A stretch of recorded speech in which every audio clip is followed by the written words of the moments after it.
I just started the recording again. Okay, so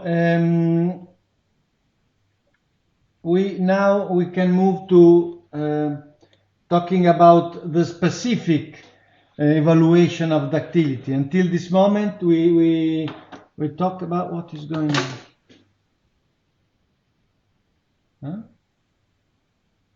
Huh? Can you see me? Okay. Now you should see me. Until this moment, we discussed about the principle, the general issue of ductility, but now we need to go more in details in order to understand how to evaluate the ductility of a given system. Okay, if we can count on a good ductility or a low ductility or unsatisfactory ductility. And ductility can be discussed at different levels. We have ductility in the elementary components, ductility of materials, okay? For example, steel and concrete when dealing with reinforced concrete elements. But we also have ductility of cross-sections composed by those materials, okay? And this is another level. But then we also can move to the ductility of structural components, structural elements, beams, columns, and similar, made of those cross sections. Okay, so there are at least three levels: the material ductility, the cross section ductility, and the structural ductility. Structural ductility, I mean at level of single components, single elements, but also of the whole structures. The general approach can be considered as similar, okay? Some of you before asked me, I didn't answer to that question, how did you get 50 kilonewtons from N2? Sorry, I only read the question right now, sorry, so I have to come back only a few seconds. I told you that the capability of every tendon was 100 kilonewton, okay? So P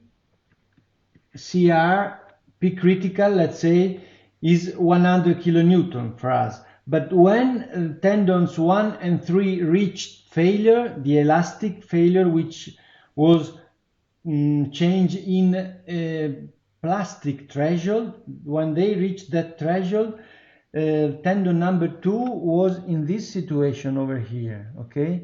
P critical divided by 2, which means 100 divided by 2. So when 1 and 3 tendons were at 100 kilonewtons, tendon number 2 was at 50 kilonewtons. Okay, you understood. Okay, good. We can move on then. Sorry, I didn't see that the question before. So now we have these three levels. I would like to conclude stating that ductility of single element or ductility of the whole system, they have many aspects in common, okay? Now we have to level by level, we have to understand, we have to analyze how to define the ductility. How can we evaluate the ductility at the three different levels, okay? And as an example of ductility at cross-sectional level and at the level of the whole element, I reported here some pictures from an experimental activity we carried out some years ago. We considered two beams with the same geometry, with the same materials, but with a different amount of reinforcement, longitudinal reinforcement. The beam was subject to flexural behavior, 4-point bending flexural behavior, okay? The two supports and the two intermediate forces producing flexural behavior. So in this case, these pictures describe the flexural behavior of the first beam with a small amount of longitudinal reinforcement. The longitudinal reinforcement was placed here, okay, in this position. Do you have to ask me something? No. Okay. So the bending moment, according to this scheme, how can I expect, which is the expected distribution of bending moment? How is shaped the bending moment in this case? Can you help me? I draw the reference line. Now you have to suggest me, is it uniform, is it parabolic, is it triangular, do we have constant shape and variable shapes? What? Help me. This is better. Sorry? Trapezoidal. Trapezoidal. So let's start from the supports. At supports, the bending moment will be zero or non-zero? Zero. Okay. So from the supports, the bending moment will increase since it is trapezoidal. Okay. And then in between the forces, it will be constant. Do you agree? Yeah, the forces are equal. Yes. So this is the distribution of the bending moment. We have the maximum value in between the forces, which are equal, and then a linear variability until the supports. So since we are looking for a flexural failure, we have to expect the failure in this portion, in this intermediate portion of the beam. And in fact, keep increasing the intensity of forces, we start observing flexural cracks over here. And if you remember the first lectures, they are vertical because here we have bending moment, but do we also have shear or not? Shear force. Do we have it or not? In the intermediate, hmm? We only have flexural behavior. Exactly. Correct. So, as a consequence, cracks are vertical. If shear was also present, then we would expect also inclined cracks. Cracks would not be exactly vertical, but inclined, with a different inclination depending on the position, stirrups, and whatever. Okay. So, after cracking, you can see a near failure. The beam was strongly deflected, strongly bended. You can see it by eyes, and every time you can see an element bended by eyes, it means it is strongly deflected. You have to be careful in that case, really careful in that case. And this is an enlargement of the portion of the beam at failure. So you have concrete crushing and a really evident and apparent crack distribution because the longitudinal bar strongly are working strongly inside the plastic behavior. Okay, so this is a ductile behavior obtained due to the large plastic capability of the longitudinal reinforcement.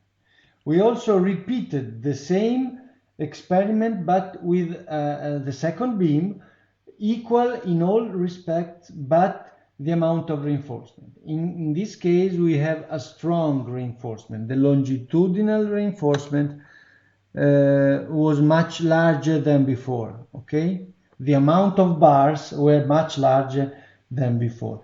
As before, we repeated the test. We had cracking like before, but if you see the deflected shape almost at failure, you cannot see it with the same intensity as before. The deflection at failure was much smaller. Okay, and this is the enlargement of the failure area, crushing of concrete. The amount of concrete which crushed was much larger than before. You can see all this portion of concrete is completely crushed, destroyed, so it's no more effective, okay, until this point. Can you suggest me the meaning of this point? The point where approximately the concrete is no more damaged due to crushing. What can we think of this? Okay, some of you suggested the neutral axis. Other suggestions?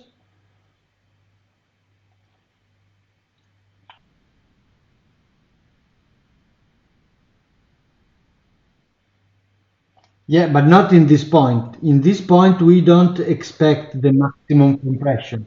We expect here the maximum compression. In fact, you can see the strongest crushing. But here in this position, I am expecting, roughly speaking, the neutral axis position. Okay, the transition from compression and traction. Okay, exactly. And what is gonna also happening in that, inside that portion of concrete which crushed, which is even more dangerous? You can see it here. Once you remove the concrete, you can observe instability of longitudinal bars under compression. Okay, which means a really brittle failure mode, really brittle. We got failure without fully exploiting the plastic capability of the reinforcement, brittle failure. Okay, and in order to translate this into quantitative aspects and issues, we have on the left the force deflection diagram of the first beam, the ductile one. So we have yielding,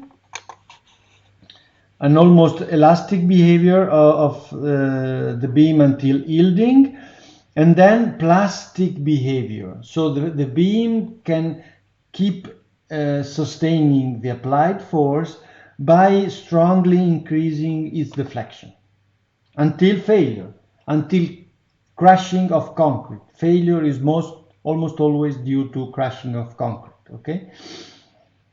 But you reach failure after a large plastic deflection. This is the key aspect, the fundamental aspect. On the other side, the second beam with the large amount of reinforcement provided for an elastic behavior at the beginning. Please do not concentrate on the wavy shape of this branch. It is wavy, but due to some problem with the instruments. Okay, the real behavior is almost elastic until yielding, orange point, but then immediately after entering the plastic behavior, you have failure. So you were not able at all to exploit the plastic behavior, the plastic capability of your system. So you have failure with the longitudinal reinforcement slightly inside the plastic range. Okay? And so ductility in the second case is is really reduced. We will quantify the ductility, but is really, really reduced. So these are two really different behaviors of our beam. Ductile, the first one, fragile, the second one. Okay? So we have to be able to evaluate this type of systems, their behavior, their nonlinear behavior, and in order to know, to gain awareness about what we can expect. Okay. So before talking about cross-section, I would like to talk a little bit about material. I don't have...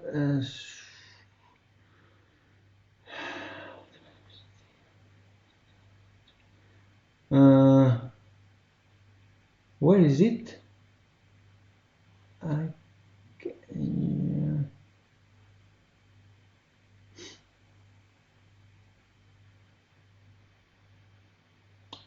No, I don't. I forgot to introduce a white paper here, a white slide. Anyhow, I will use the. I can use this one, or I can create a new one. I can create a new slide. Sorry. Okay.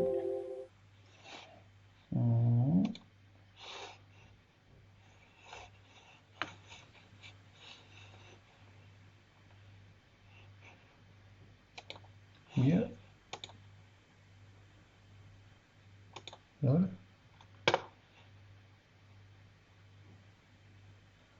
Be patient. The system is really slow right now. Okay, really good. We are here again.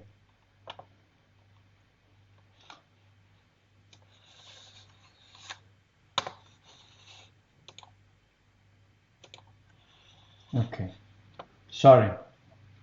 At the material level, we have to discuss about the ductility. Okay, when dealing with materials, we use as a reference diagram the stress strain diagram. Okay, and now we have to consider the two most common materials for us, steel and concrete, since we are talking about reinforced concrete elements and systems. Okay, so if we consider a steel bar like this one, and we do perform a test on the steel bar by applying a longitudinal force to the bar, and by measuring along the development of the bar the elongation delta L, okay, connected to the force increase. We can use the force to get the stress divided by the cross section, and we can use the elongation to get the deformation, epsilon being delta L divided by L, the length we are measuring. Okay, so once we introduce this quantity, longitudinal deformation, we can draw the corresponding diagram, the diagram we are expecting from the test, and we should already know what to expect. At the beginning, the steel will provide for an elastic behavior. We repeated this number of times. At the given moment, at the given time, it will reach Fy, the yielding stress here, and after that the steel will start the plastic behavior, which means increasing the deformation, sustaining the same stress, approximately the same stress. After a while, we have the hardening behavior of steel, which means that if you keep increasing the deformation, the corresponding stress will increase a little bit. Okay, so it won't be exactly constant, but it will increase a little bit until the final failure. Okay, so we can find out epsilon u, which is the deformation of the material steel at failure, and we also have epsilon y, which is the deformation of steel at yielding, at the transition between the elastic behavior and the plastic behavior. Okay, even if we see that the plastic behavior is not exactly horizontal, for our application, for our problems, we would like to use an elastic, perfectly plastic behavior. Okay? This is the most common assumption we can do when dealing with the steel as a material. Okay, now we have to introduce the idea of ductility. How can we define the ductility for the material steel?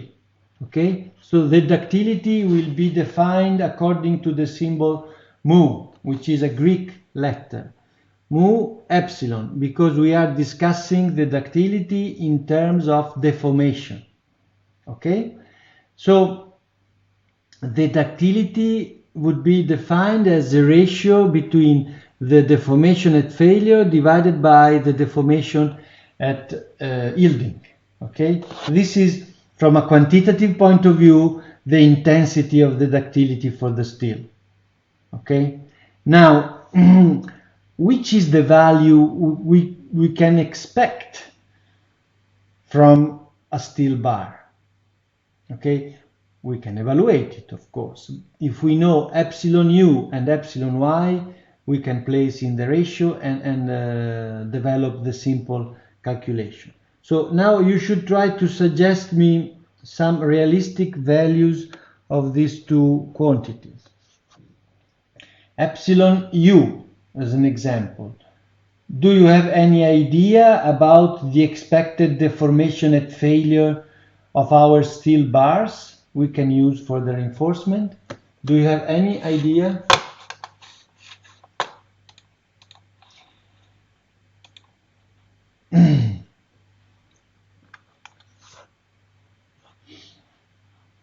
No idea? I can give you some suggestion. 0.1%, 1%, 10%, 30%. Okay? I have given you 4 values. You can support one of the 4 possibilities with your thumbs. Thumbs up, thumbs down.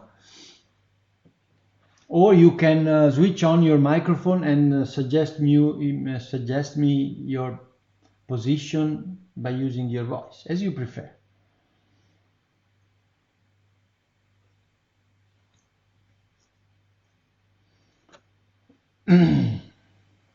So a number of you suggested 30%, others 10%.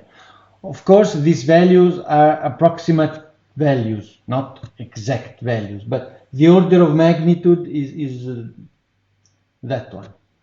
Other possibilities, you are struggling between 10 and 30%.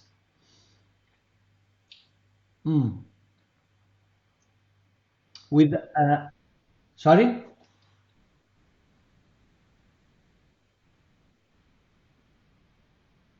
Exactly.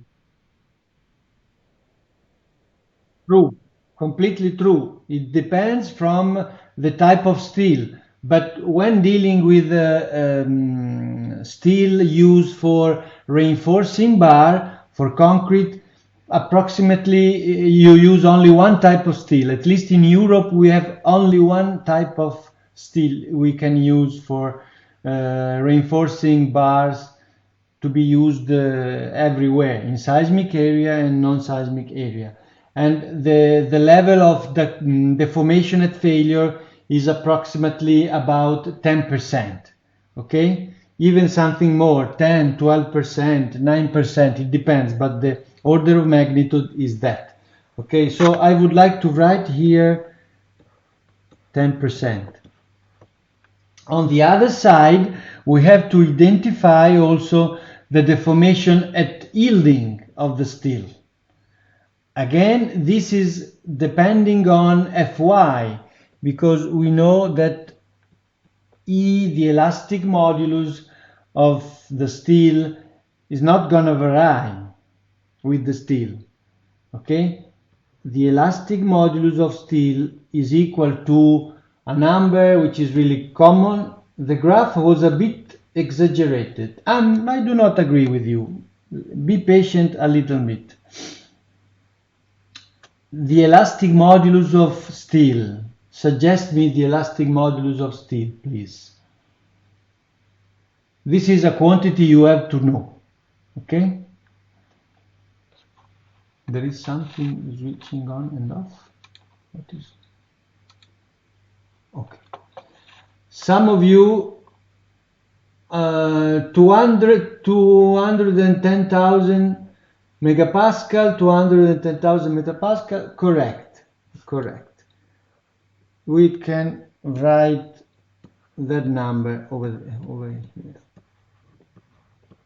This is the intensity of the elastic modulus, and it's not gonna vary, I repeat again. So correspondingly, epsilon y, some of you, Human, suggested a number.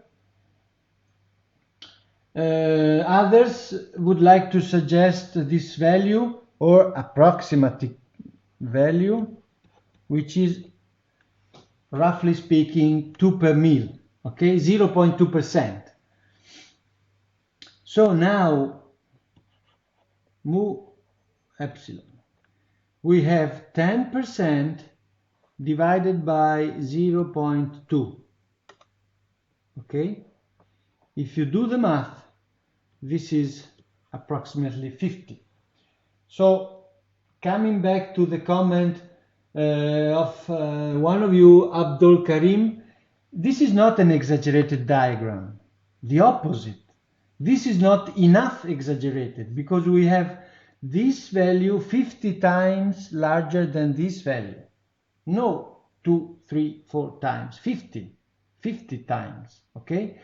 And this is to say steel is a really ductile material, which with a ductility of approximately 50, which is a really good number for us. Even more, if you use 15% of ultimate deformation, 12%, this number can increase until 60, 70, 80.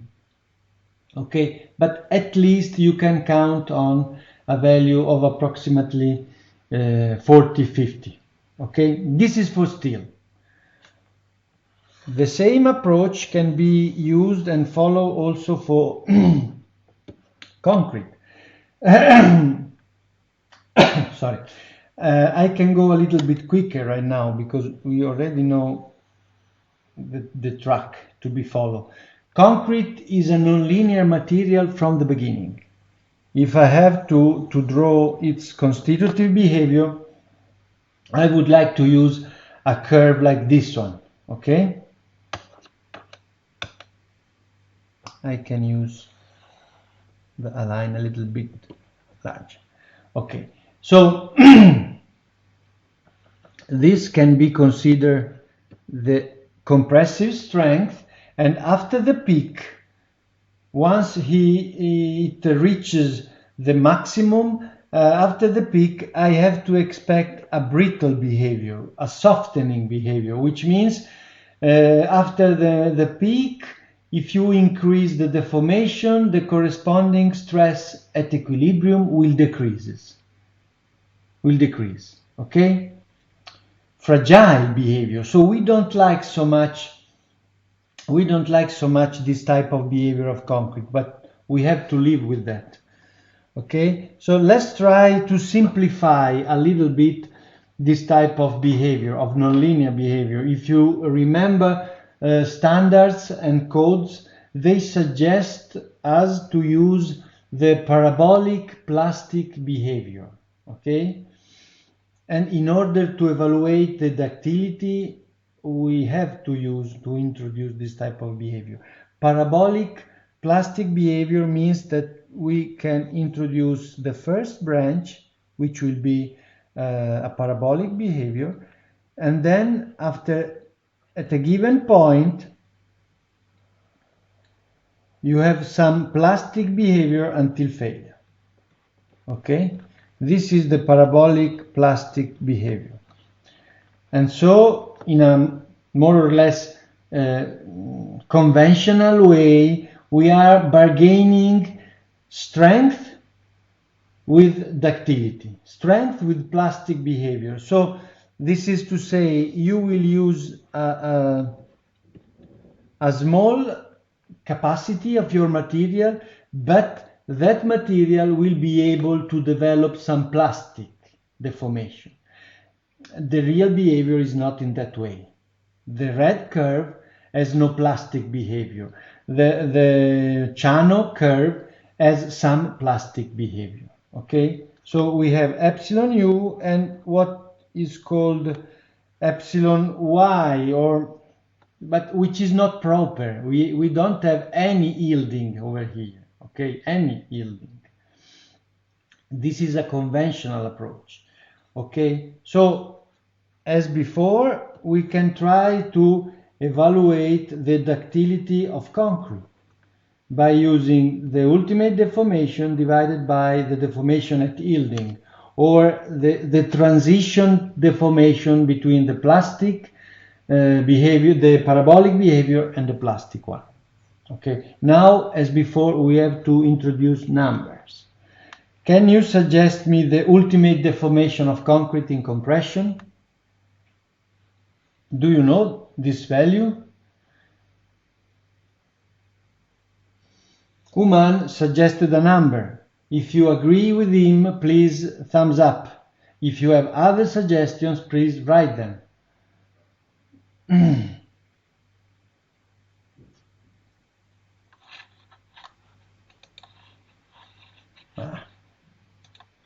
Sorry. No suggestions, but no supports also. This is no good. You have to support it or not, and suggest it or not.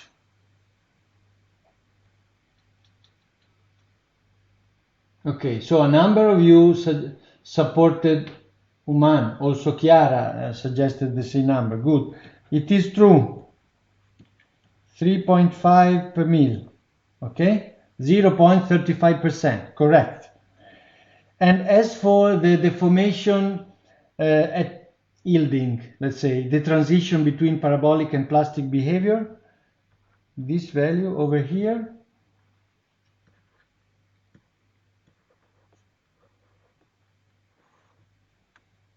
none of you can suggest me this number? 0.2%. 0.186. Ooh, this number, where is coming from? you exchange the deformation at yielding of steel with deformation here of concrete. 0.186 is usually 1.8 per mil of steel. I told you before, roughly speaking, 2 per mil. Okay. Almost 20% of EU. I do not agree. At least according to our standard and to our experience, this is approximately 2 per mil, as some of you suggested. Chiara, for example, also Fortunato, most probably. So we now have 0.2. If you do the math again, 3.5 divided by 2 is approximately 1.75. Okay, so before steel we had a ductility of 50. Now concrete, we have a ductility of 1.75. Concrete is definitely a brittle material. We cannot count on the ductility showed by the concrete. We have to count on the ductility provided by the steel. Remember, always remember, every time you are expecting ductility, you have in mind steel, not concrete. Concrete is not enough ductile to help us in this respect. Okay, this is very important. If, Uman, your suggestion was true, we were expecting a ductility of 5, but this is not true. 5 is a lot of ductility to be expected from the concrete. I do not agree about that. Okay, we are expecting much smaller values of ductility, 1.5 and 2, something in between that, from 1.5 to 2. Okay, so it's time for you to go to the following lecture, so I am stopping here. If you have some questions, any clarification request, do them now. We have a really few minutes to do that, otherwise you will lose the beginning of the following lecture. So if you have questions, this is the time. Otherwise, many greetings and see you next week. No, see you, no, see you on Friday. See you on Friday. Okay? Welcome. Bye bye. Bye bye.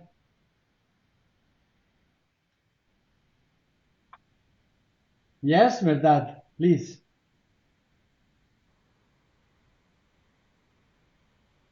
I cannot hear you properly. Can you speak loudly or more near to the microphone, please? There is a noise, a background noise. Ecco.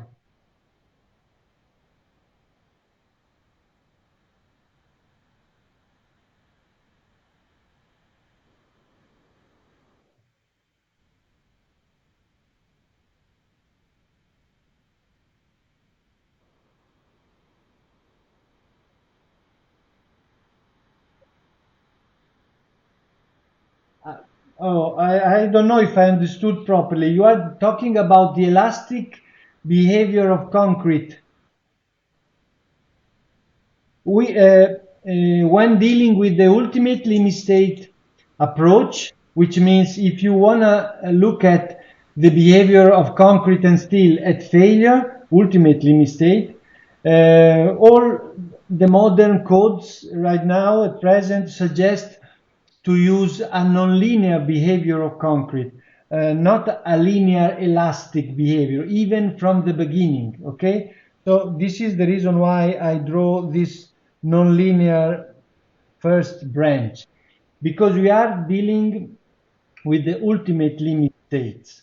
Okay, we only can use the elastic behavior when we deal with the serviceability limit state, which means when you consider situations and events where forces are really small and common. Okay, so this has to be nonlinear because we are dealing with the ultimate limit state. Welcome. Other questions? Good. So see you on Friday. Bye bye.